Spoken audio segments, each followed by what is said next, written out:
First పాత్రికేయ మిత్రులకి, ఆ తర్వాత మా తెలుగు ఫిల్మ్ ఛాంబర్ ఓటర్లందరికీ ఫస్ట్ థ్యాంక్స్. పాపం మీరు ఎంత టైం వరకు ఉన్నారు.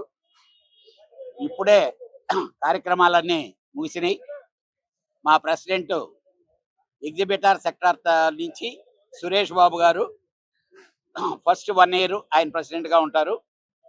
ఆ తర్వాత ఎనానమస్ గానే జరగడం జరిగింది. అలానే హైదరాబాద్ ఛాంబర్ సెక్రటరీగా కె అశోక్ కుమార్, ట్రెజరర్గా ముత్యాల రామదాసు, జాయింట్ సెక్రటరీలుగా విజయేందర్ రెడ్డి, మోహన్ ఒట్లపట్ల, ఇవన్నీ ఎనానమస్ గానే జరిగినాయండి.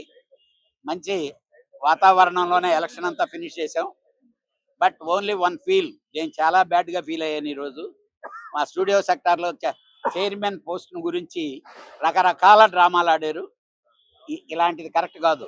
మనం ఎలక్షన్లో ఓడిపోతే ఇంటికి వెళ్ళిపోవాలా? దొడ్డిదారిలో ఈ చేద్దాం ట్రై చేశారు. చాలా బాధపడ్డాను నేను.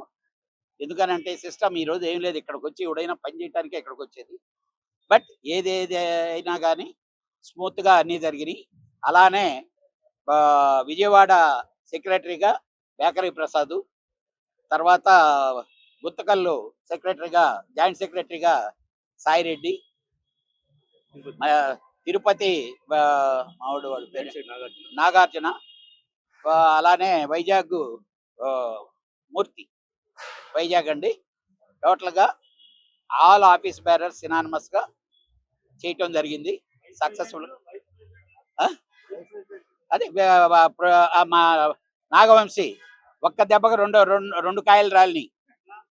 సితారా ఎంటర్టైన్మెంట్ నాగవంశీ పోరాడి ఎలక్షన్లో ఈసీ మెంబర్గా గెలిచాడు. మా ప్రొడ్యూసర్స్ తరఫున వైస్ ప్రెసిడెంట్ కూడా అయ్యాడు. థ్యాంక్స్ టు మా వంశీకి. ఎందుకంటే పాపం వెరీ యాంగ్జైటీగా చేసాడు, కష్టపడ్డాడు. ఫస్ట్ మీ దెబ్బకు భయపడి బాగా కష్టపడ్డాడు. Thank you. నమస్తే.